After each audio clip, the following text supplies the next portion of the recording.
Chers auditeurs, bonsoir, bienvenue à l'écoute de ce libre journal de la plus grande France, Benjamin Blanchard au micro. Je vais vous donner le programme de la soirée. Donc tout d'abord, je vais faire une annonce d'un événement pour SOS Chrétien d'Orient. Et puis, nous continuerons notre découverte des églises d'Orient, notre découverte de l'Arménie chrétienne avec Henri de Villiers. Et puis ensuite, nous resterons avec Henri de Villiers et peut-être d'autres invités pour une seconde partie où nous ferons une relation de notre voyage en Arménie, en Éthiopie, pardon, de notre pèlerinage en Éthiopie à l'occasion de la fête de Tinkat, qui est la fête de l'Épiphanie. Et c'était un très très beau pèlerinage et donc nous voulions vous en faire part, chers auditeurs de Radio Courtoisie. Alors tout d'abord, avant de nous lancer dans l'émission, une annonce donc pour un concert de carême pour les enfants du Caire qui aura lieu le samedi 30 mars de 16h30 à 19h à l'église Saint-Germain-l'Auxerrois.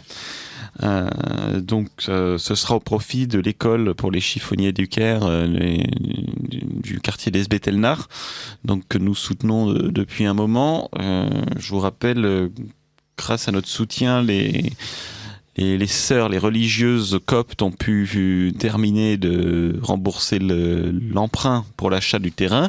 Et maintenant, on est en train de collecter de l'argent pour être prêt à démarrer la construction dès que le permis de construire arrivera.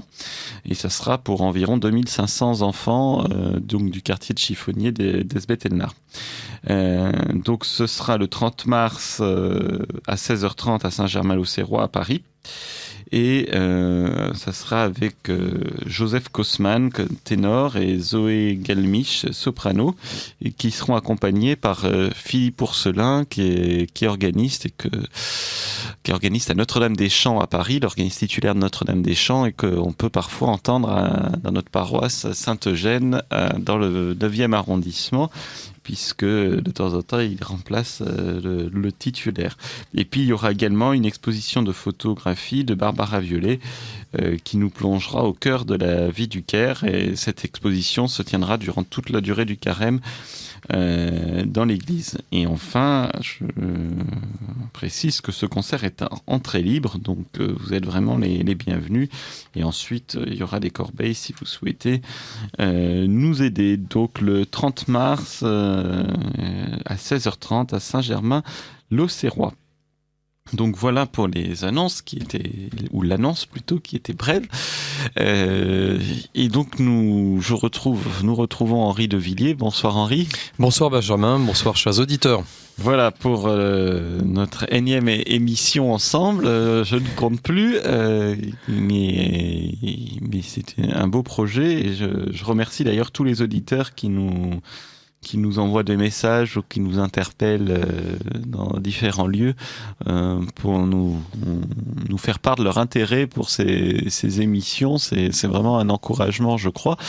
Et donc, la fois précédente, nous étions plongés de plein pied dans la messe, dans la liturgie arménienne. Nous avions commencé la messe et donc nous allons reprendre là où nous en étions restés. Voilà, nous étions arrivés au credo et nous avions commencé un peu les prières après le credo.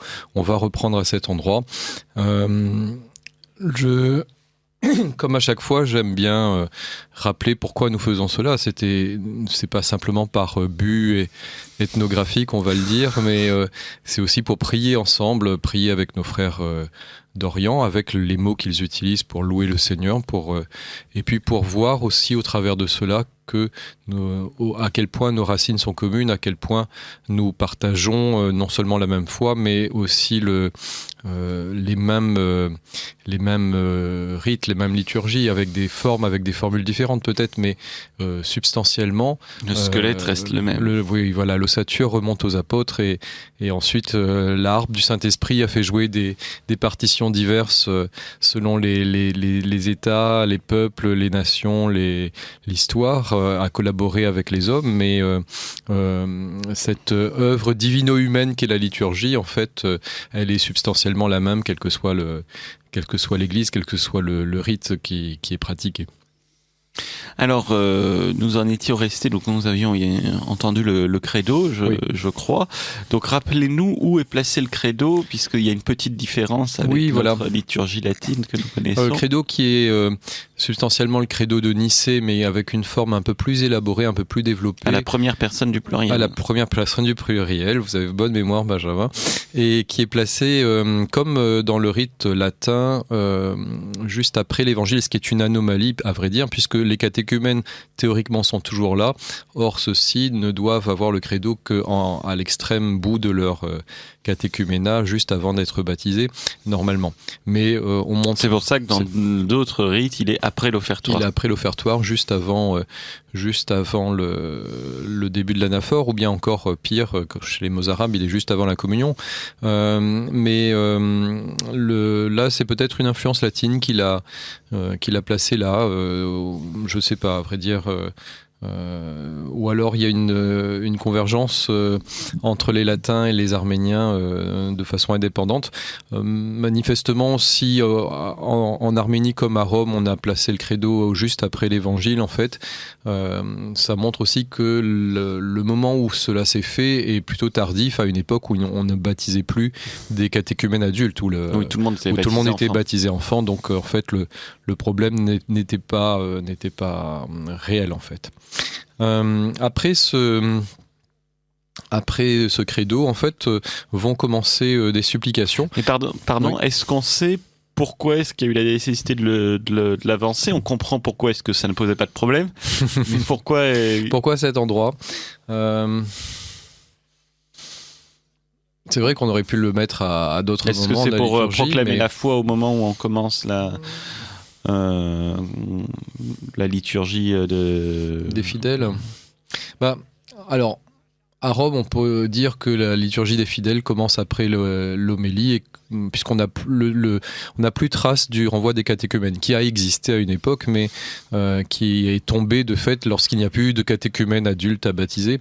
Mais en Orient, on a gardé le renvoi des catéchumènes. On va le trouver dans la messe arménienne, on le trouve dans la plupart des rites orientaux, et il est placé un peu après encore. Donc, on est techniquement encore dans la messe des catéchumènes à ce moment-là. Et voilà. On se souvient aussi que ce credo était suivi d'un anathème, fait très original qui n'appartient qu'au rite arménien, où on anathémise notamment les Ariens, et qu'il était suivi d'une courte profession de foi très intéressante, très très brève, envers la Sainte Trinité, qui, selon la tradition, remonte à Saint Grégoire l'Illuminateur, qui sont donc les paroles mêmes de Saint Grégoire l'Illuminateur, premier évêque d'Arménie et grand évangélisateur au IVe siècle de ce pays. Et donc après cet anathème et cette reprofession de foi après le credo, le symbole de Nicée-Constantinople, donc on attaque l'offertoire, j'imagine, comme partout. Oui, comme partout, en fait, on attaque plutôt comme à beaucoup d'endroits, on attaque des prières, en fait. C'est un peu l'idée de la prière universelle qui a été tentée d'être restaurée dans la réforme de 69. Il y a des supplications, en fait, qui ont leur parallèle dans la liturgie byzantine, avec quand même une prière du prêtre très spéciale, qui à mon sens est propre au rite arménien, et qui va demander à ce moment-là à ce que l'Esprit Saint vienne dans le cœur des fidèles, en fait, pour les préparer justement à recevoir le corps et le sang du Christ, et à les préparer à vivre cette action mystique qui est le sacrifice eucharistique. Alors peut-être que je peux lire cette prière. Je vous en prie, allez-y, Henri. D'autant qu'on ne va pas l'entendre, en fait, car comme la plupart des oraisons, les collectes de la messe arménienne, en fait, elle est dite secrètement par le prêtre, un peu comme la secrète de l'offertoire romain. Ces prières ne sont pas audibles des fidèles. Et on entendra juste, dans l'enregistrement qui va suivre, on va entendre juste la fin de cette prière, ce que techniquement en liturgie on appelle l'ekphonèse, c'est-à-dire le Père Omnia, c'est voilà, quand on conclut la prière à haute voix, en fait, et pendant ce temps-là, le diacre fait des supplications pour toutes sortes de nécessité.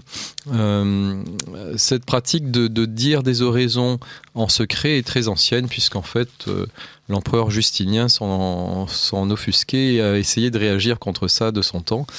Pourquoi s'en offusquait-il ? Il trouvait qu'il valait mieux qu'on entende les prières. Mais en fait, les évêques lui ont dit que non, la prière, c'était Dieu qui l'entendait, et finalement, la liturgie n'a pas une fonction essentiellement pédagogique. La liturgie a une fonction essentiellement de louange et de prière envers Dieu.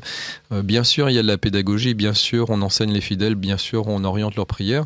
C'est le rôle du diacre, mais le prêtre va, lui, prier dans le secret de son cœur pour demander à Dieu des besoins particuliers, en fait. Et c'est une intuition qu'on retrouve dans toutes les liturgies chrétiennes. Il n'y a aucune liturgie ancienne a toutes ces prières parfaitement audibles par tout le monde, en fait. C'est une grande constante, et là encore, sans doute, qui remonte à une très haute antiquité. Donc le pauvre empereur Justinien a essayé de faire des édits impériaux contre ça au VIe siècle, mais il a été enfin entendu. Oui, il a été entendu quelques siècles plus tard. Voilà. Et en fait, la messe arménienne est très semblable pour ça à la pratique byzantine qu'on découvrira peut-être un jour sur cette onde, mais sur ces ondes plutôt. Toutes les collectes, quasiment toutes les collectes sont à voix basse, comme la secrète de l'offertoire romain. Alors, voici cette secrète, cette oraison par laquelle on demande les dons du Saint-Esprit. Jésus-Christ, notre Seigneur et Sauveur, qui est grand en miséricorde et libéral dans les dons de ta bienfaisance, toi qui de ton gré as, à cette heure même, supporté la passion, la croix et la mort pour nos péchés, et qui as libéralement gratifié des dons de ton Esprit Saint les bienheureux apôtres, Seigneur, nous t'en prions, fais-nous participer, nous aussi, à tes dons divins, à la rémission des péchés et à la réception de ton Esprit Saint. Pendant que le prêtre prie en secret, on aura donc cette litanie de demande, cette litanie de supplique dont on va entendre quelques extraits. Je rappelle, puisqu'on nous a demandé plusieurs fois quel était l'enregistrement que j'utilisais pour suivre la messe arménienne pas à pas. C'est un très bel enregistrement de 2006 du Over Chamber Choir. Ce sont des étudiants du Conservatoire national d'État de Yerevan en Arménie, un conservatoire qui porte le nom de Komitas. Ce compositeur, dont nous suivons aussi la liturgie, en fait. Komitas a harmonisé à 3 à 4 voix d'hommes la liturgie arménienne, et c'est un enregistrement absolument sublime sous la direction de Sona Ovanisyan. En fait, je n'ai pas le CD, mais vous le trouvez sans difficulté sur YouTube en tapant Surb Badarak, c'est le Saint Sacrifice en arménien, ou bien vous tapez Komitas Liturgie, et vous devriez pouvoir arriver sur ce très bel enregistrement. Alors nous allons écouter donc cette litanie qui suit le credo.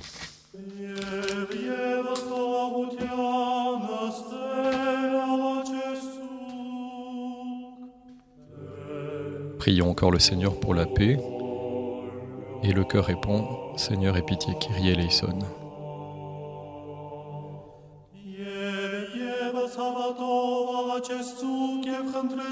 Et avec foi, prions encore et demandons au Seigneur notre Dieu et Sauveur Jésus-Christ,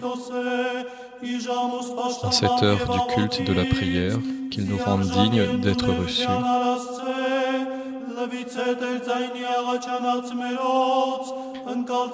Que le Seigneur écoute la voix de nos supplications, qu'il reçoive les demandes de notre cœur, qu'il pardonne nos transgressions, qu'il ait pitié de nous.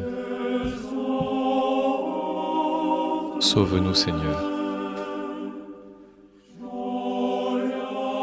Accorde-le, Seigneur.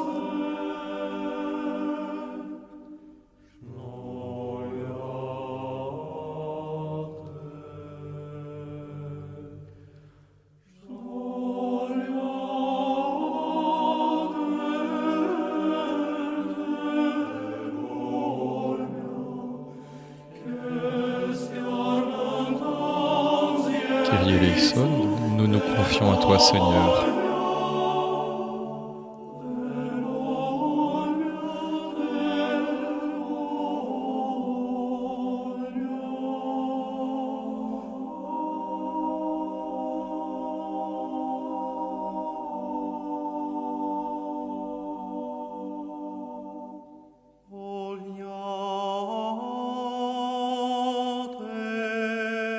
Bénis, Seigneur, afin que nous soyons dignes de te glorifier en te rendant grâce, ainsi que le Père et le Saint-Esprit, maintenant et toujours, et pour les siècles des siècles. Amen.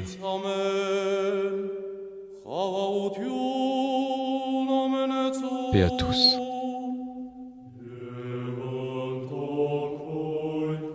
Et avec ton esprit. Prosternons-nous devant Dieu.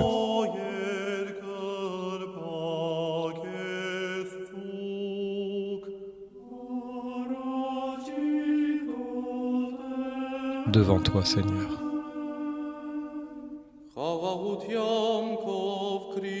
Christ, notre Sauveur, dans ta paix qui dépasse toute pensée et parole, fortifie-nous et garde-nous sans peur devant tout mal. Mets-nous au rang de tes vrais adorateurs qui t'adorent en esprit et en vérité. Car à la très sainte Trinité conviennent la gloire, la souveraineté et l'honneur, maintenant et toujours, et pour les siècles des siècles.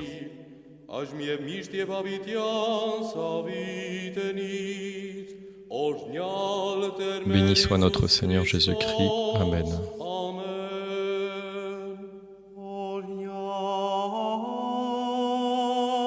Béni Seigneur.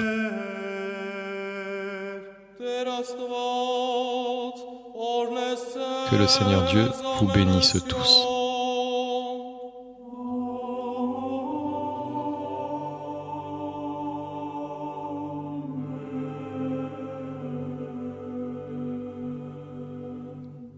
Vous écoutez Radio Courtoisie.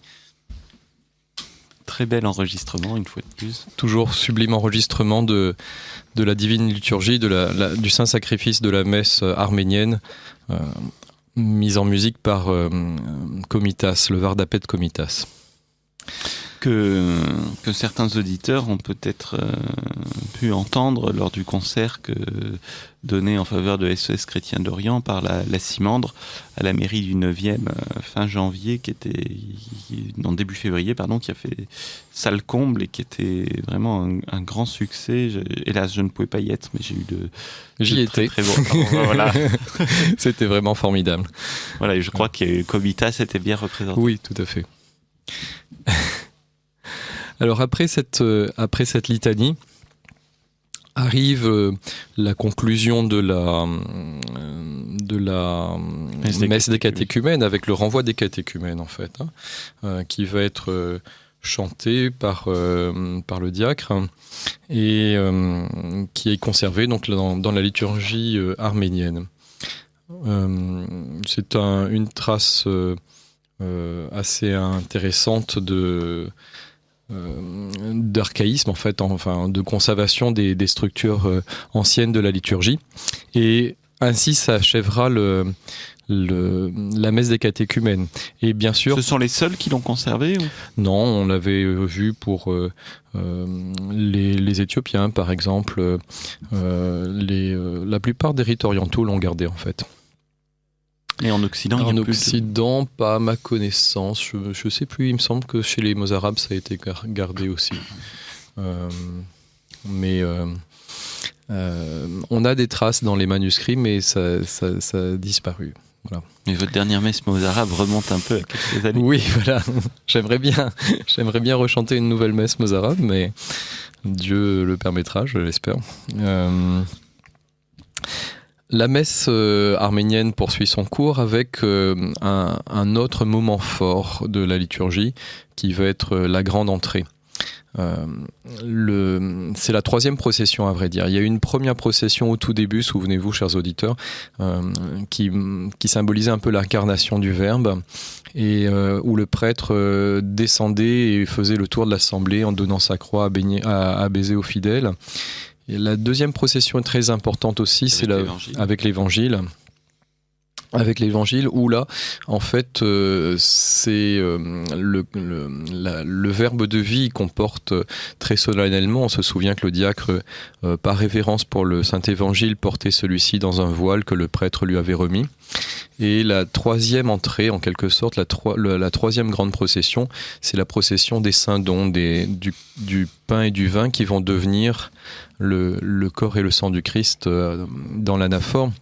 Et comme dans toutes les liturgies de la sphère syriaque, on va dire, les Coptes, par exemple, n'ont pas cette entrée. Dans les liturgies antiochiennes. Les liturgies antiochiennes, dont dépend le rite byzantin. Eh bien, ce moment est très solennel et très important. Et ferait hurler Martin Luther, en fait, puisque celui-ci a beaucoup condamné l'offertoire de la messe romaine en disant qu'il y avait une anticipation du sacrifice, et beaucoup de théologiens ont récusé par la suite, ça a été un grand débat dans les années 50, d'avoir cette idée d'anticipation. En effet, dans l'offertoire romain, on a des prières qui célèbrent les saints dons comme s'ils étaient quasiment déjà sanctifiés par le récit de l'institution eucharistique. Et bien, c'est bien pire, si j'ose dire, dans les liturgies antiochiennes, parce qu'en fait, on va accompagner les saints dons comme si c'était le Christ déjà qui marchait au milieu de son peuple, et on leur rend les honneurs comme s'ils étaient déjà le corps et le sang. Alors en liturgie, on va parler d'anticipation eucharistique pour cet offertoire. C'est une notion très très intéressante, en fait, et c'est une intuition qu'on retrouve même dans les liturgies qui n'ont pas la grande entrée. Chez les Coptes en Égypte, les dons sont préparés avant la messe, mais il y a des prières à ce moment-là qui indiquent qu'ils sont déjà quasiment pré-sanctifiés quelque part par l'action liturgique globale, en fait, qui se joue. Et là, c'est encore le cas. On va retrouver cette grande entrée quand on étudiera le rite byzantin aussi. Elle est très semblable à celle du rite arménien. Les parentés sont évidentes, et on chante à ce moment-là les saints anges, en fait, qui nous accompagnent dans cette liturgie. Les anges sont avec nous, on ne célèbre pas tout seul sur terre, ils sont là pour adorer le Christ, et ils vont accompagner le mouvement de la grande entrée. C'est pour ça aussi que... C'est cette grande entrée qui a été rétablie dans la messe de 69. Oui, quelque part, mais ça, je trouve que c'était une bonne... parce que ça existait dans l'apport des dons par les fidèles était documenté dans le rite romain, donc on a voulu le restaurer, peut-être avec un manque de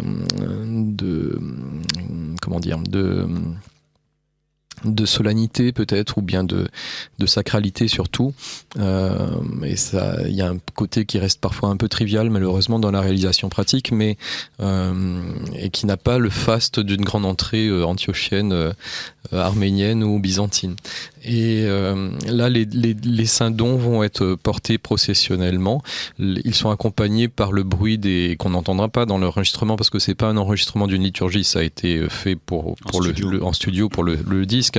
Mais les saints dons sont accompagnés par le bruissement des flabellis, et sur lesquels sont accrochés des petits grelots qui suggèrent en fait la présence des anges, en fait.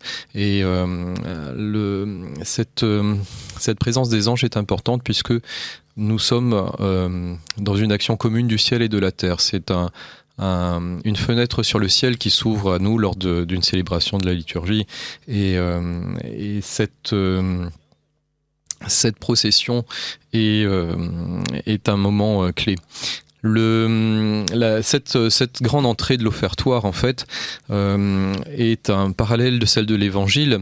L'évangile, c'est le Christ qui vient prêcher son évangile de vérité et de vie aux hommes. Et puis la grande entrée, c'est le Christ qui marche aussi, mais qui marche vers sa passion. Et là aussi, c'est un très beau symbolisme, puisque quelque part, c'est la montée au calvaire qui est signifiée par cette procession. Et nous allons revivre le mystère de la mort et de la passion du Christ dans la liturgie. C'est aussi le cœur de toute liturgie chrétienne. Et ce mouvement de la grande entrée le signifie parfaitement, je trouve. On va écouter peut-être cette grande entrée. Alors, je vais lire les textes avant, peut-être cette fois-ci, pour que on ne soit pas perturbé, parce que c'est un beau passage écrit par Comitas et magnifiquement harmonisé. Alors le diacre va d'abord chasser les catéchumènes en disant qu'aucun des catéchumènes, qu'aucun de ceux dont la foi est déficiente, qu'aucun des pénitents et ceux qui ne sont pas purs n'approche de ce divin mystère. Et autrefois, moi je l'ai vu encore dans notre paroisse du temps de Monseigneur Battu, lorsque nous avions des catéchumènes, enfin on a tous les ans des catéchumènes, mais du temps de Monseigneur Battu, ils n'étaient pas chassés, mais enfin Monseigneur Battu leur demandé de partir après l'homélie. Donc on voyait quelques fidèles tous les dimanches quitter à ce moment précis la messe. Je pense que c'est quelque chose qui est vraiment commun à toutes les liturgies chrétiennes, qui remonte donc au temps apostolique et qui conviendrait peut-être de rétablir un peu plus largement maintenant qu'on a des catéchumènes, grâce à Dieu, dans beaucoup de paroisses. Et une fois que ce renvoi est fait, alors dans l'enregistrement en fait c'est la même piste, désolé, alors que ça devrait être ces deux moments un peu distincts. On va entendre la grande entrée. Alors, qu'est-ce qui se passe précisément pendant cette grande entrée ? Déjà, le prêtre va s'éloigner de l'autel. C'est en général lui ou le diacre qui va chercher le calice qui a été préparé sur un autel latéral, l'autel de la prothèse, avec le pain et le vin qui vont servir pour la messe. Et il va tourner autour de l'autel et les porter sur l'autel en fait. Et pendant ce temps-là, on chante la première partie de la grande entrée qui, elle, est fixe, c'est toujours le même texte. Le voici, et nous allons entendre dans l'enregistrement le chœur arménien l'a chanté. Le corps du Seigneur et le sang du Sauveur sont devant nous. Il y a vraiment une anticipation, hein, alors que c'est encore que les espèces du pain et du vin pour l'instant. Mais le chœur chante déjà « Le corps du Seigneur et le sang du Sauveur sont devant nous. Les puissances célestes chantent invisiblement et disent d'une voix qui ne cesse pas « Saint, Saint, Saint, le Seigneur des puissances ». Voilà, et c'est ce très beau et très important mouvement de la liturgie arménienne que nous allons entendre maintenant.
Vous écoutez Radio Courtoisie, le libre journal de la plus grande France, de Benjamin Blanchard. Et ce soir, dans cette première partie, nous sommes avec Henri de Villiers pour poursuivre notre découverte des églises d'Orient. Nous sommes en Arménie, au cœur de la messe, puisque nous venons d'entendre la grande entrée. Mise en musique par Komitas. Donc voici à nouveau le texte. Le corps du Seigneur et le sang du Sauveur sont devant nous. Les puissances célestes chantent invisiblement et disent d'une voix qui ne cesse pas, Saint, Saint, Saint, le Seigneur des puissances. Très, très bel enregistrement, encore une fois. Encore une fois, oui. Alors, d'ailleurs, petit détail que j'ai omis de préciser, mais qui me touche beaucoup. En fait, avant de faire cette grande entrée, le prêtre commence par se dépouiller quelque part. Il va déposer sa mitre. Alors, le prêtre arménien porte une mitre en fait égale à celle des la dernière fois. Voilà, égale à celle des évêques grecs.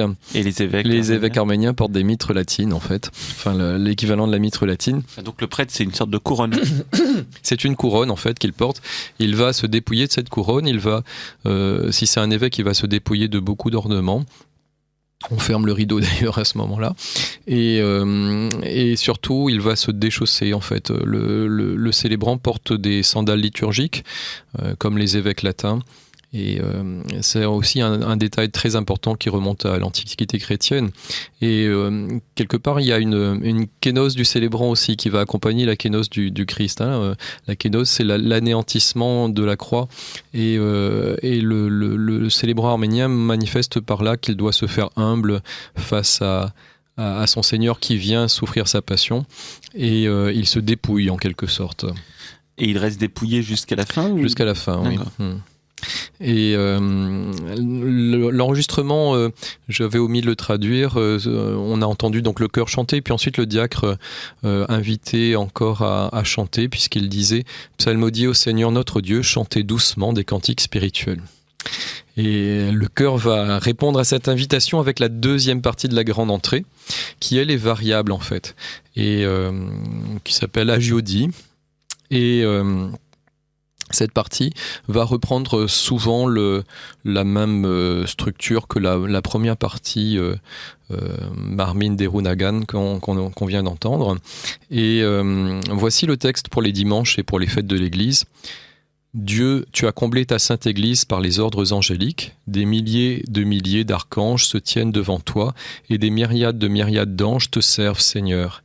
Et des hommes, tu t'es complu à recevoir la louange en un chant mystique, Saint, Saint, Saint, le Seigneur des puissances.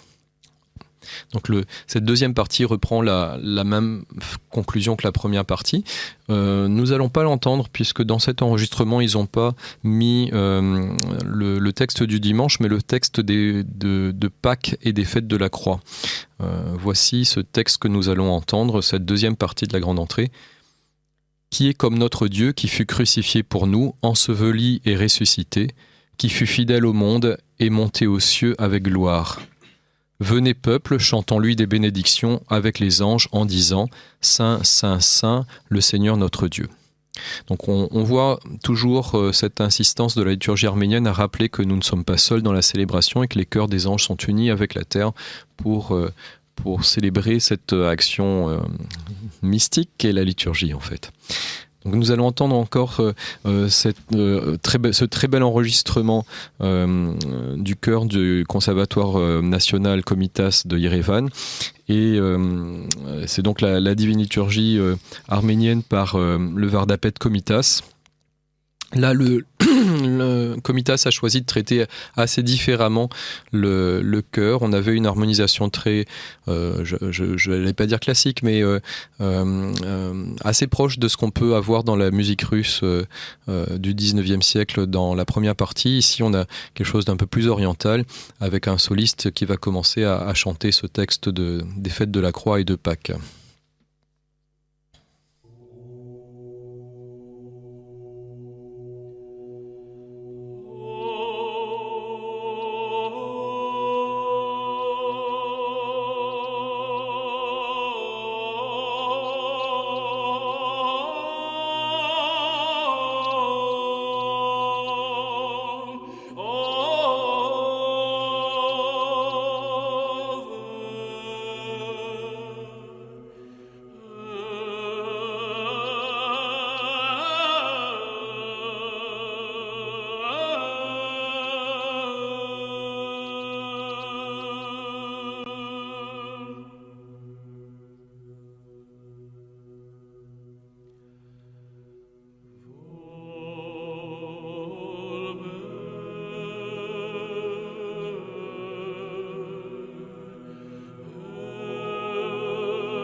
Alors, nous venons d'entendre, Henri, une pièce de l'offertoire. Oui, voilà. C'est la deuxième partie chantée par le chœur lors de la grande entrée, où les saints dons, qui deviendront le corps et le sang du Seigneur, sont apportés solennellement sur l'autel par le diacre. Après avoir fait le tour de l'autel. Pas dans l'assemblée. Non, il ne passe pas dans l'assemblée. Et pendant ce temps-là, le diacre va, pendant que le chœur chante, en fait, le diacre récite le psaume 50, Aie pitié de moi, Seigneur, miserere, et d'autres versets de psaumes, notamment du psaume 18, enfin des versets des psaumes et des prophètes. Alors, je peux lire ces versets puisqu'ils sont très bien choisis pour accompagner ce mouvement, en fait. Il va dire: là se trouve la demeure du soleil, tel un époux, il paraît hors de sa tente. Et on voit le diacre qui porte les saints dons à ce moment-là, qui manifeste l'avancée du Christ vers l'autel. Il continue: il s'élance sur son chemin en conquérant joyeux. Faites un chemin pour celui qui chevauche au plus haut des cieux vers l'Orient. Dieu viendra du midi, le saint du mont Paran. Pendant ce temps, le prêtre prie aussi, et c'est une prière qui est identique à celle de la liturgie byzantine, une prière secrète, dont voici le texte. Une prière assez longue qui est très emblématique de la liturgie antiochienne au sens large, en fait, et que je trouve personnellement très belle et qui montre aux célébrants combien il doit être humble et demander pardon pour ses péchés avant de célébrer le sacrifice, en fait. Voici ce texte. Nul de nous qui sommes pris de passion et de désirs charnels n'est digne de s'approcher de ton autel ou de servir ta gloire royale, car te servir est grand et redoutable même pour les armées célestes. Néanmoins, à cause de ta prodigalité sans mesure, ô Verbe incirconscrit du Père, tu t'es fait homme et tu es apparu comme notre grand prêtre.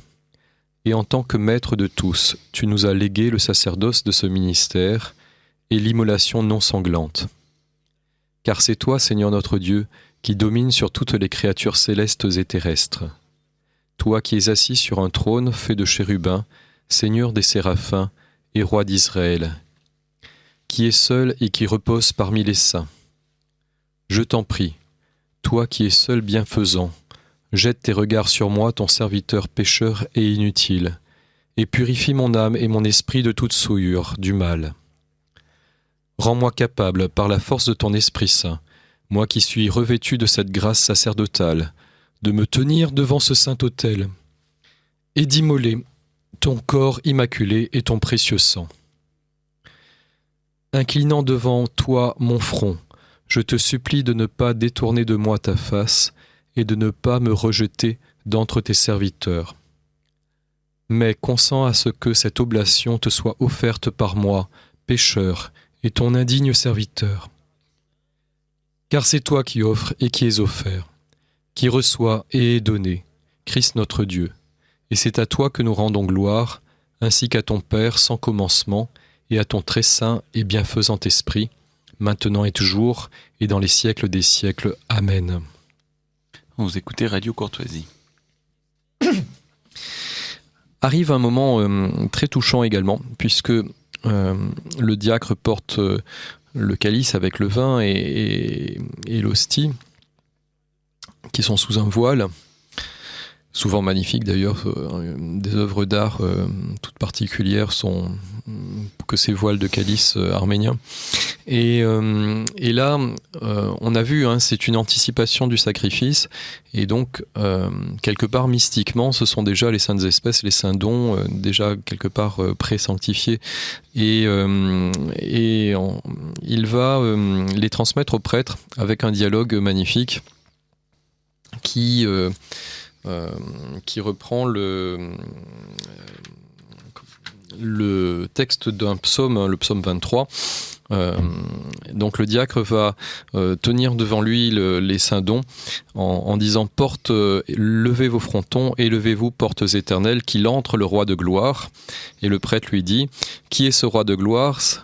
C'est le Seigneur, le fort, le vaillant, le Seigneur, le vaillant des combats.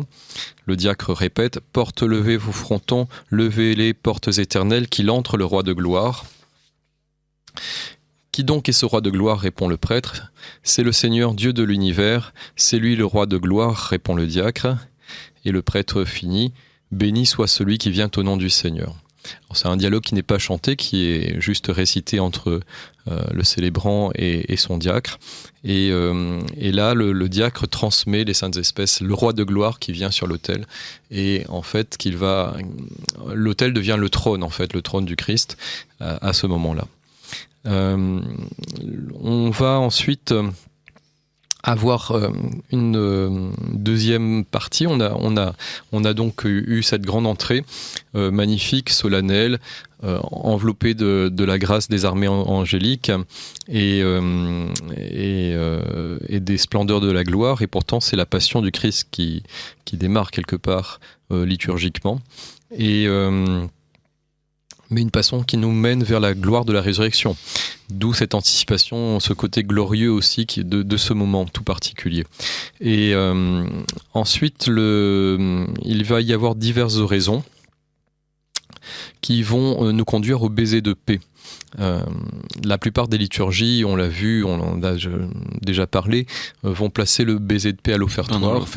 Pourquoi ? Parce que notre Seigneur a dit que avant de déposer ton offrande à l'autel, va d'abord te réconcilier avec tes frères.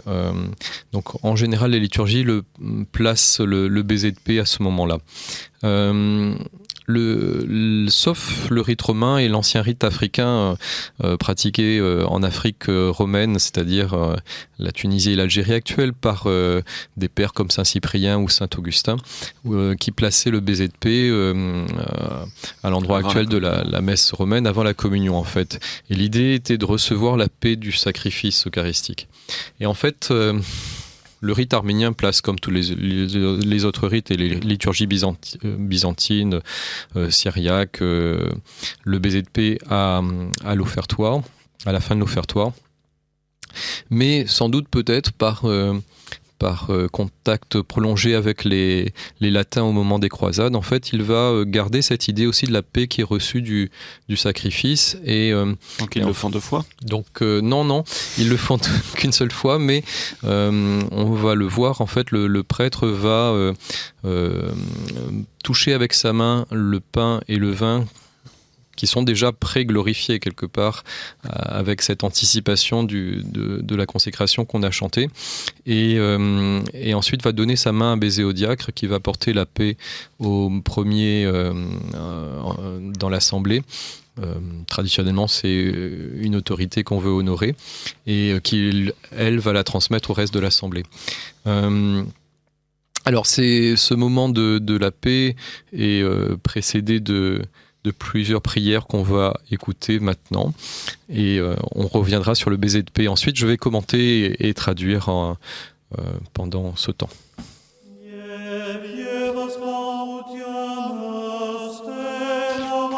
Prions encore en paix le Seigneur. Et le cœur répond, Kyrie eleison.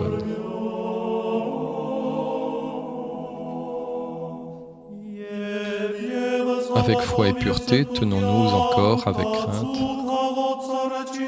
devant ce saint autel de Dieu et prions.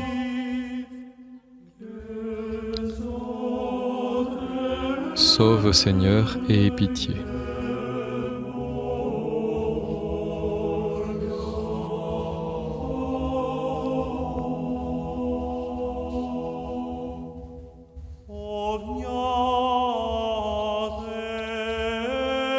Bénis Seigneur. Par la grâce et l'amour pour les hommes de notre Seigneur et Sauveur Jésus-Christ, avec qui, Père, te convient, ensemble avec l'Esprit Saint, la gloire, la souveraineté et l'honneur, maintenant et toujours, et pour les siècles des siècles. Amen.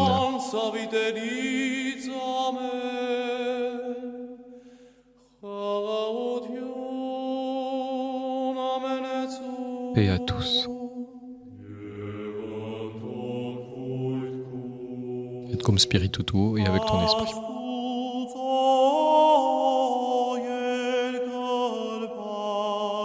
Prosternons-nous devant Dieu, devant toi Seigneur.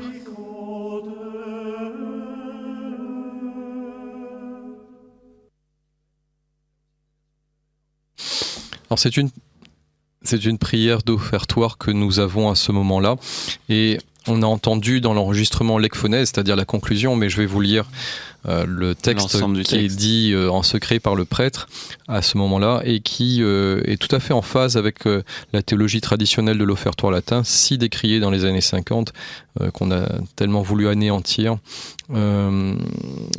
puisqu'on trouvait que ça faisait une répétition avec le canon, avec l'anaphore, et on trouvait stupide ces prières de l'offertoire traditionnel latin en disant que on n'avait pas à faire une oblation à ce moment-là. L'oblation, c'était au moment de l'anaphore, au moment du canon, au moment de la prière eucharistique.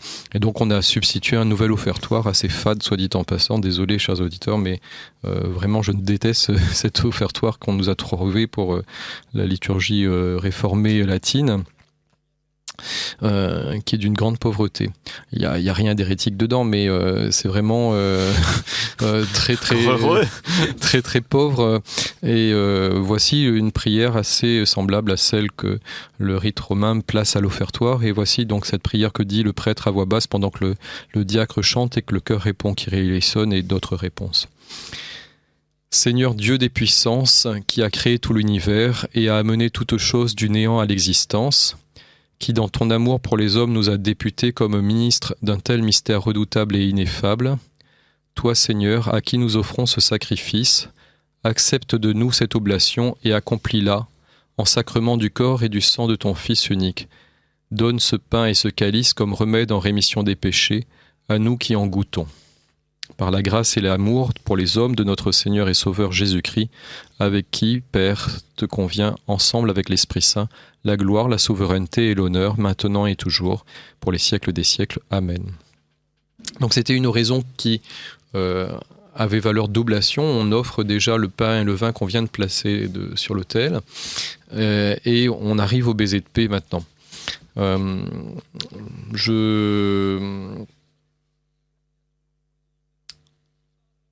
Le baiser de paix, en fait, j'hésite à le traduire pendant qu'on l'entend. Oui, je vais faire comme cela.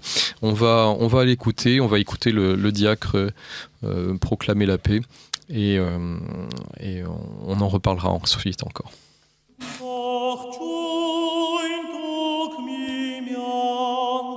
Saluez-vous les uns les autres dans un saint baiser. Vous qui ne pouvez pas participer à ce divin mystère, qui êtes aux portes, priez.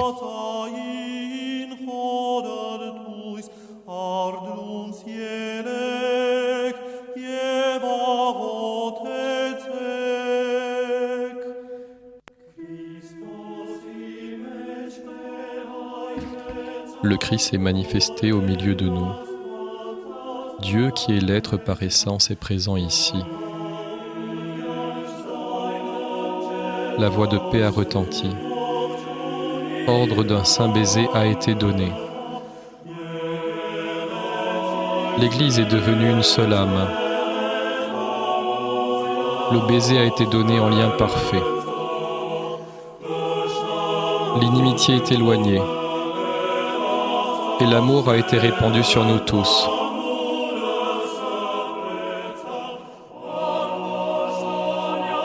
Maintenant, ministres, élevez vos voix et glorifiez d'un seul cœur la divinité consubstantielle pour lesquels les séraphins chantent « Saint, Saint, Saint ».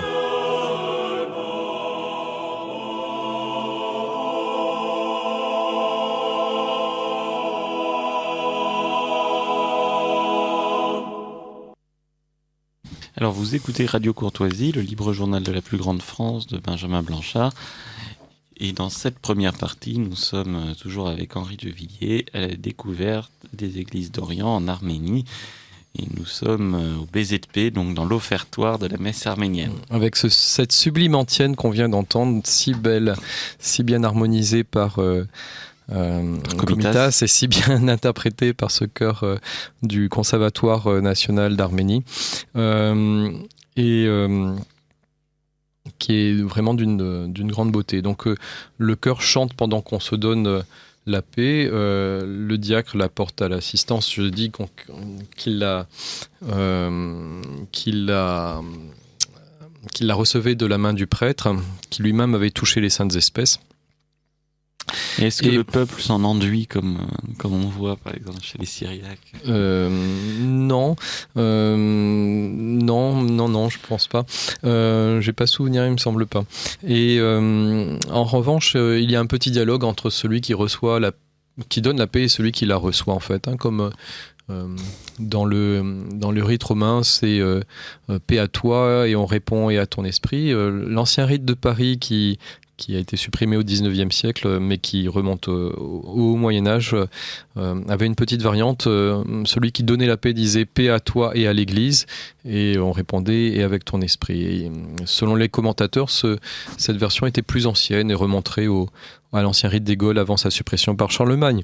Alors là, c'est pas ce qu'on dit dans la liturgie arménienne, en fait. Celui qui donne le baiser va dire « le Christ s'est révélé parmi nous », et celui qui va recevoir la paix va lui répondre que la révélation du Christ soit bénie. C'est beau. C'est beau.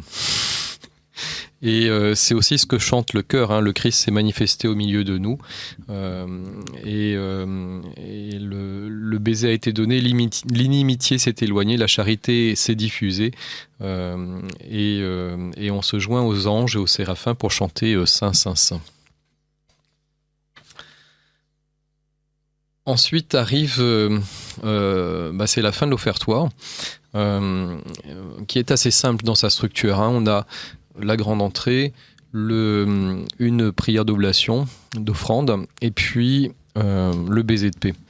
Et arrive le grand moment de toute action chrétienne, de toute messe chrétienne, c'est l'anaphore, l'offrande en fait, le moment où on va revivre le sacrifice du calvaire, où on va revivre la scène où le prêtre va redire les paroles que le Christ lui-même a dites le jeudi saint et transformer le pain et le vin en corps et sang du Christ.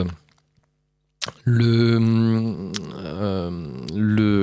dans toute liturgie, cet anaphore va s'ouvrir par un dialogue. On va retrouver des invocations qu'on connaît par ailleurs. On va inviter le peuple à se tourner vers le Seigneur à ce moment-là. Et c'est ensuite ce dialogue qui va introduire la préface, en fait, dans la liturgie arménienne. Alors le texte de l'anaphore, on va y revenir par la suite, mais elle est fixe, donc on n'aura qu'une seule préface pour toute l'année, et puis une seule anaphore. On n'a pas la grande variété des anaphores syriaques, je sais plus. Éthiopiennes aussi. Éthiopiennes aussi. Alors les Éthiopiens, ils en utilisent maintenant que 14 anaphores différentes. Les catholiques en ont quelques-unes de plus, 4 de plus de mémoire. Il y en a 4 qui sont tombés d'usage en plus. Les Syriaques doivent dépasser les 70 anaphores au total. Les Arméniens, comme les Byzantins, sont restés très simples. Les Chaldéens et les Assyriens, on avait vu qu'il y avait 3 anaphores différentes.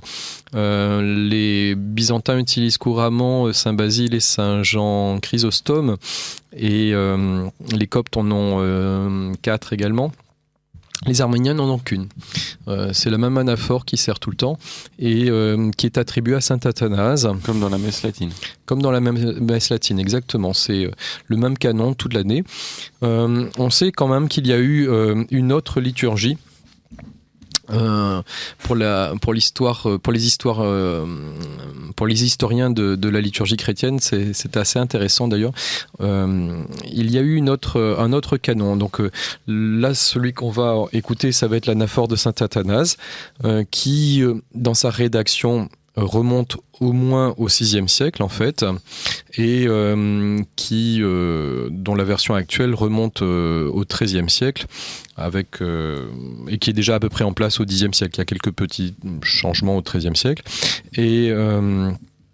Mais il y a eu une autre anaphore dans la liturgie arménienne qui est tombée d'usage malheureusement, et qui s'appelle liturgie ou anaphore de Saint Grégoire l'Illuminateur.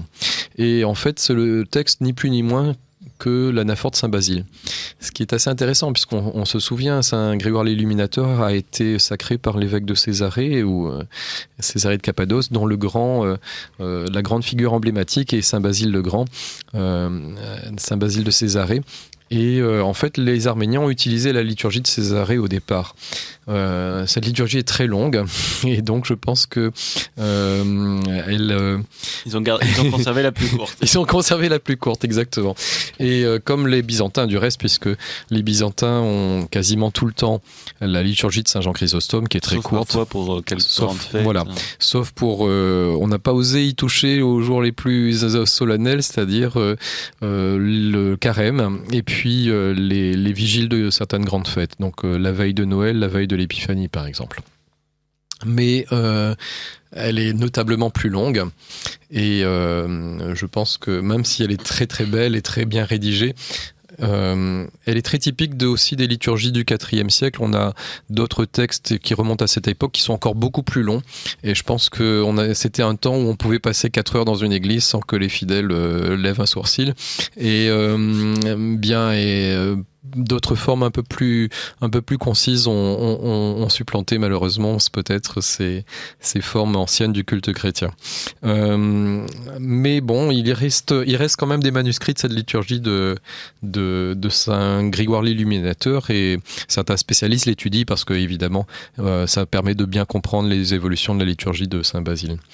Donc là, on va se plonger à partir de maintenant dans la liturgie arménienne de l'anaphore dite de Saint Athanase, qui est employée par la liturgie, l'unique employée par la messe arménienne en fait.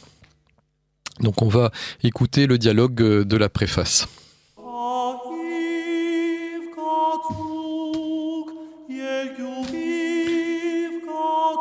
Le diacre invite les fidèles. Tenons-nous avec respect, tenons-nous avec crainte, tenons-nous bien et regardons avec attention.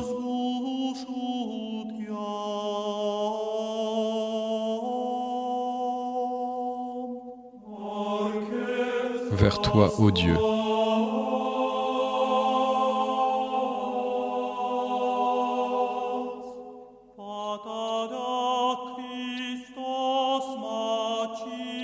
Le Christ agneau de Dieu immaculé s'offre en sacrifice.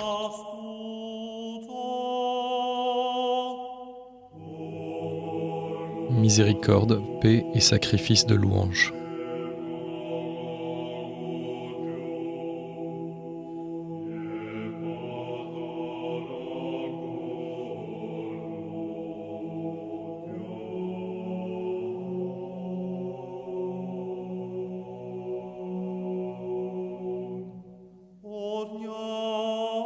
Béni Seigneur.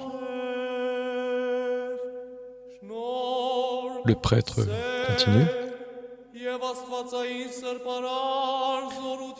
La grâce, l'amour et la divine force sanctifiante du Père, du Fils et du Saint-Esprit soient avec vous tous.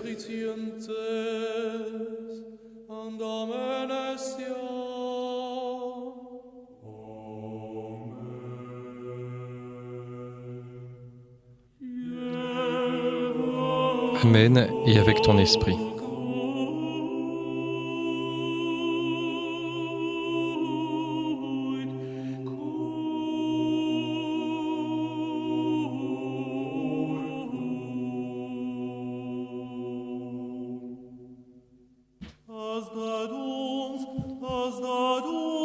Les portes, dit le diacre qui invite à la vigilance. En toute sagesse et attention, élevez vos esprits dans la crainte de Dieu.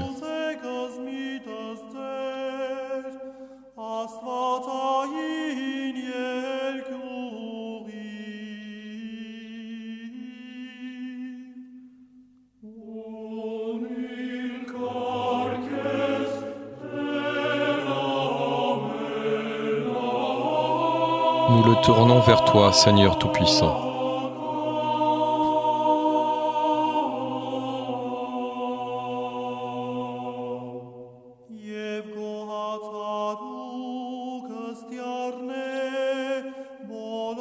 Et rendez grâce au Seigneur de tout votre cœur.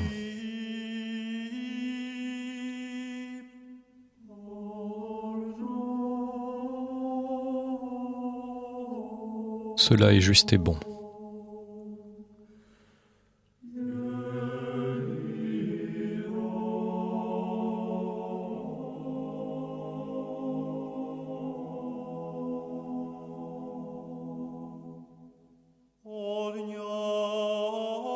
Béni Seigneur.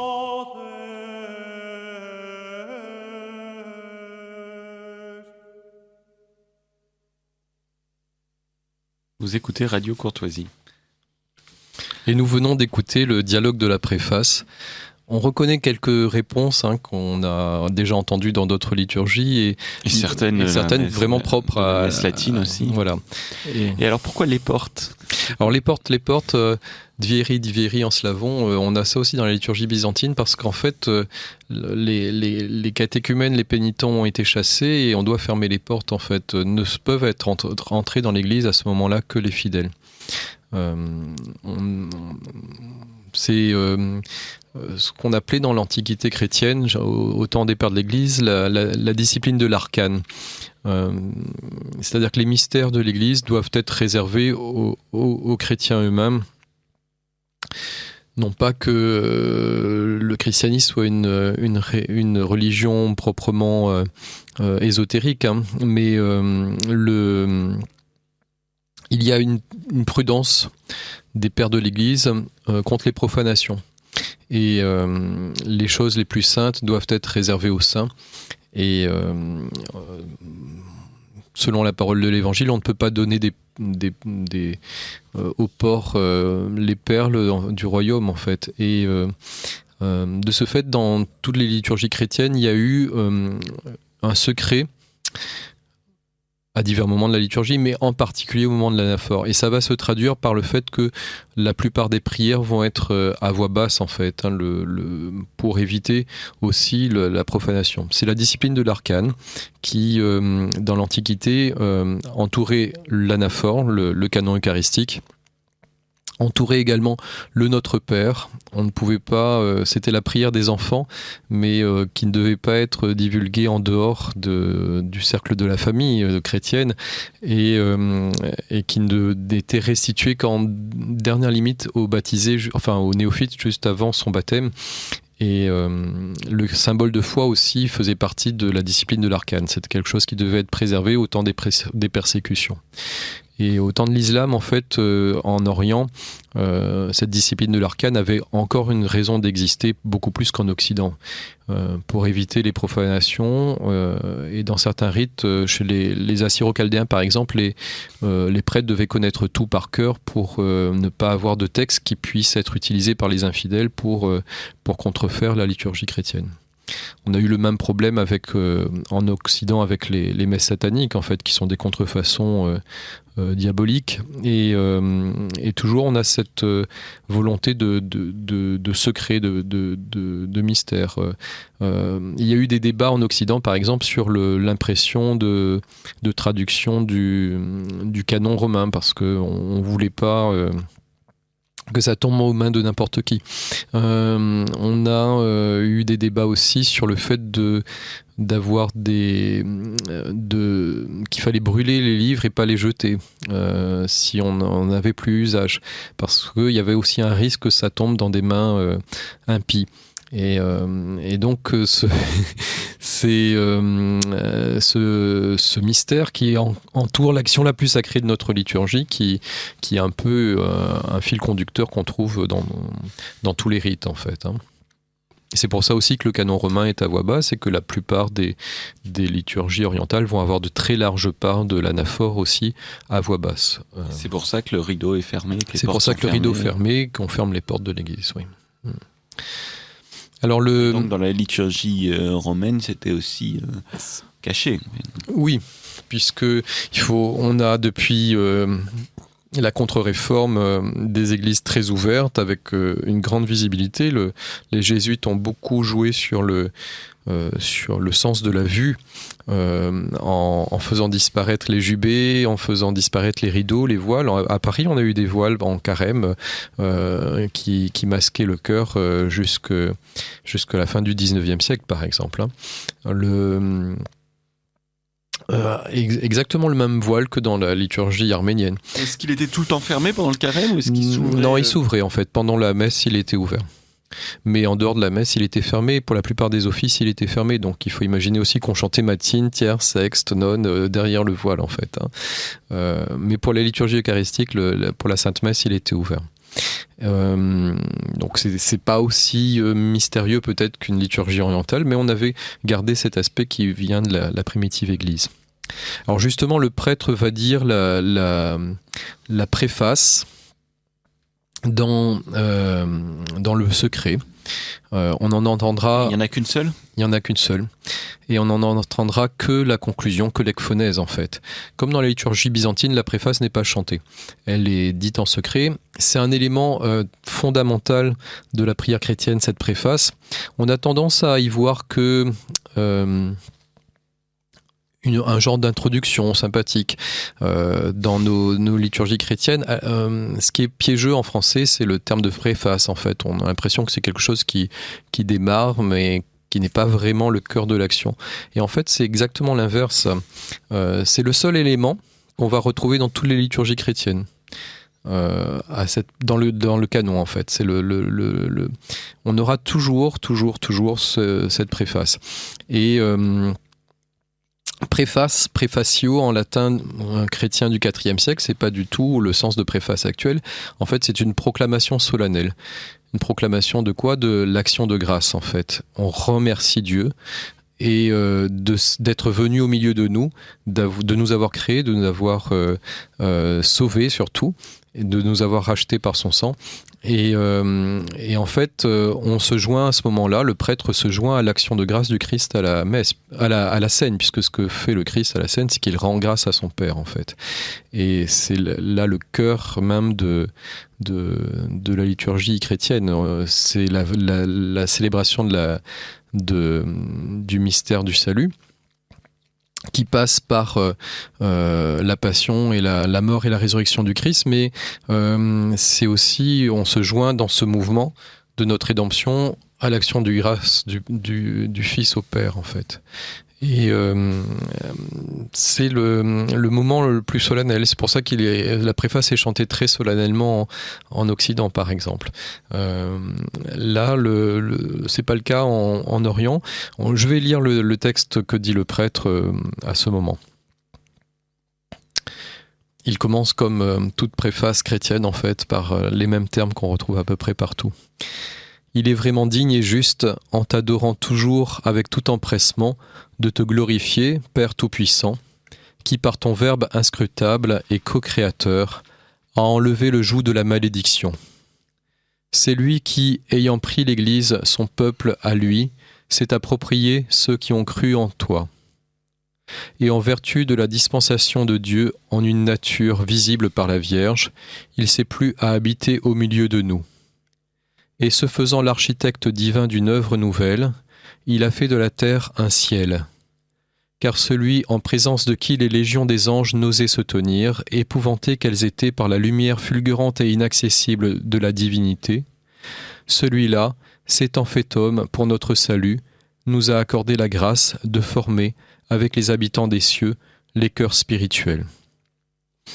En chantant, avec les séraphins et les chérubins, l'hymne agiologique, et en criant hardiment, clamant avec eux et disant, et là c'est bien sûr le Sanctus, sourp, sourp, sourp en arménien, saint, saint, saint, le Seigneur des puissances, le ciel et la terre sont remplis de ta gloire, bénédiction dans les hauteurs, béni soit celui qui est venu et qui viendra au nom du Seigneur, Hosanna dans les hauteurs. C'est intéressant, petite modification du texte de l'Écriture en fait. Béni soit celui qui est venu déjà et qui reviendra dans la gloire au nom du Seigneur, Hosanna dans les hauteurs. Alors c'est cette conclusion de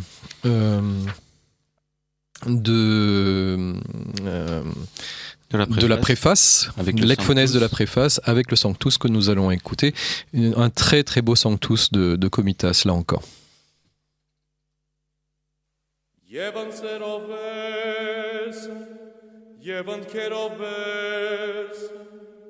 Miatai serpasatutiam porine navas,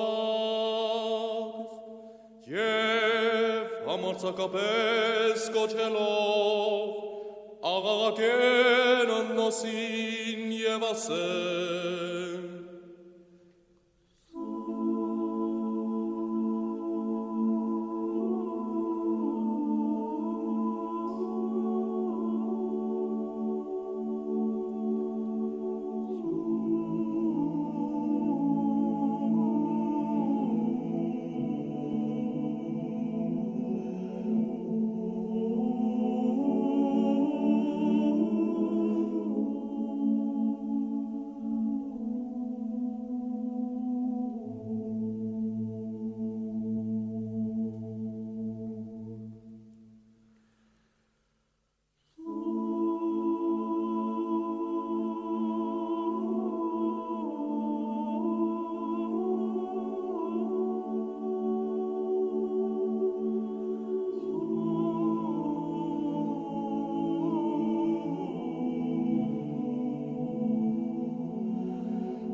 Sublime Sanctus Oui. de Komitas. C'est vraiment céleste. On s'attendrait à un Sanctus tonitruant, mais en fait c'est d'une grande douceur et d'une réelle beauté, d'une profondeur exquise. Sourp, sourp, sourp, saint, saint, saint, Hosana i partsun, Hosanna dans les hauteurs.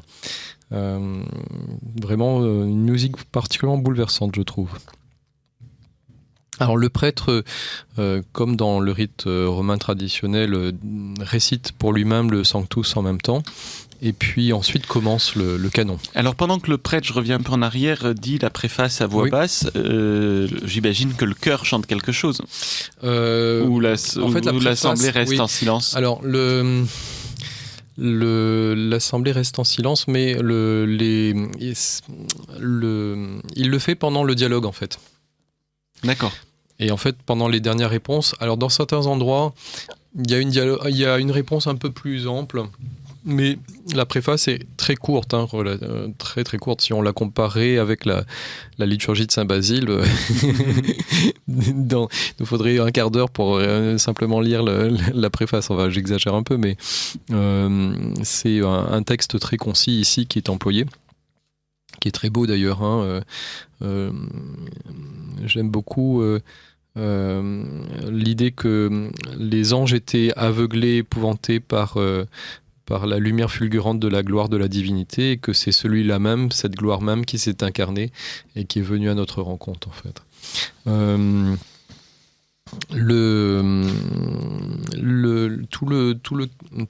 L'anaphore, tout le canon de saint Athanase en usage dans l'église arménienne est très concis et très court, en fait. Il n'y a pas d'extrême longueur comme on peut en trouver parfois dans certaines liturgies syriaques ou même éthiopiennes. Hein. Les canons éthiopiens sont très très longs parfois. On en parlera dans la seconde partie. Et alors après le Sanctus arrive ce en liturgie techniquement on appelle le post-Sanctus, qui est une prière qui dans beaucoup de liturgies va amplifier ce Sanctus qu'on vient de chanter, en disant que véritablement Dieu est saint, en fait. Et ça va être un fil conducteur qui va nous introduire vers la commémoraison de la scène, en fait. Je ne sais pas si on a le temps. Il reste 7 minutes. Il reste 7 minutes. Alors on va aller jusqu'à la consécration. Je vais lire donc le texte que dit le prêtre en secret pendant que le chœur chante. Et voici donc le post-sanctus de la messe arménienne. Saint, saint, saint, es-tu vraiment et tout à fait saint? Et qui peut se vanter de raconter en plénitude les effusions sur nous de ton infinie bienfaisance? Toi qui déjà au début même as pris soin de diverses manières de l'homme qui avait chu sous le péché et l'a soulagé, par les prophètes, par le don de la loi, par le sacerdoce et par l'oblation figurée des génisses. Mais au terme de ces jours-ci, en arrachant la reconnaissance de toutes nos dettes, tu nous as donné ton Fils unique, comme débiteur et dette, victime et oint, agneau et pain céleste, grand prêtre et sacrifice. Car lui-même est distributeur, et lui-même aussi est distribué, toujours au milieu de nous, sans jamais être épuisé. Car il s'était fait homme en vérité, et non pas en apparence, et dans une unité sans confusion, s'étant incarné de la Mère de Dieu, la Sainte Vierge Marie. Il a cheminé à travers toutes les passions de la vie humaine, sauf le péché, et est venu volontairement à la croix qui sauve le monde, source de notre rédemption. Ayant pris le pain dans ses mains saintes, divines et immortelles, immaculées et créatives, il le bénit, rendit grâce, et le rompit, le donna à ses disciples, élus, saints, et à table avec lui en disant. Et là, c'est le récit c'est les paroles même du Christ qui sont reprises par le prêtre arménien, le célébrant arménien, et qui sont chantées. Alors, autant tout le canon tout ce que vous venez de lire, c'est dit à voix basse. C'est dit à voix basse pendant le chant du Sanctus, en fait. Exactement comme dans la liturgie byzantine, on le reverra plus tard. Même si certains voudraient faire évoluer ça actuellement en Orient, dans la liturgie byzantine en tout cas. Mais en tout cas, c'est à voix basse. Et grande constante en Orient, les paroles du Christ, en revanche, sont chantées assez solennellement. On l'avait vu aussi avec... dans la liturgie byzantine, c'est le cas. Chez les Assyro-Chaldéens, c'est l'inverse en fait. On chante tout le récit de l'institution, sauf les paroles même du Christ qui sont dites à voix basse. Bon. Dans la liturgie latine, tout est à voix basse. Et tout est à voix basse. Mais en tout cas, il n'y a jamais tout qui est complètement proclamé. Donc, nous allons pouvoir écouter la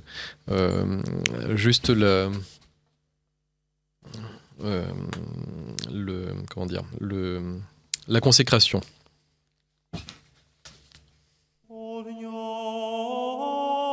Béni Seigneur, dit le diacre.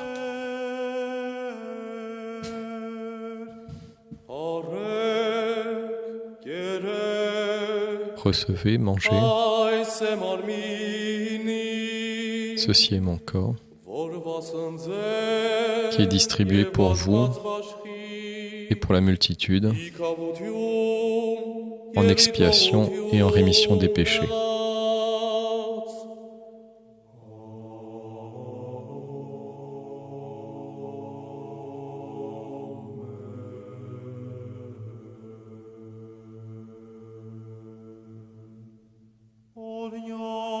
béni Seigneur.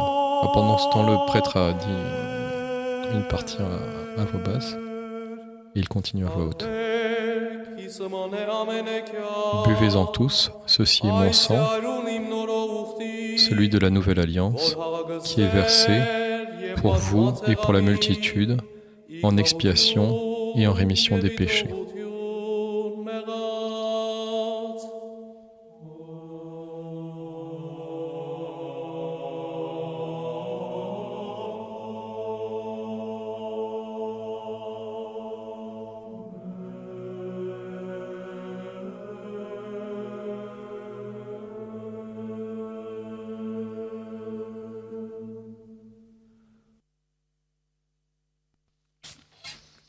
Donc c'était les paroles de la consécration chantées par le célébrant arménien, auquel le chœur répond à chaque fois Amen, comme dans beaucoup de liturgies orientales, comme on le retrouvera dans la liturgie byzantine.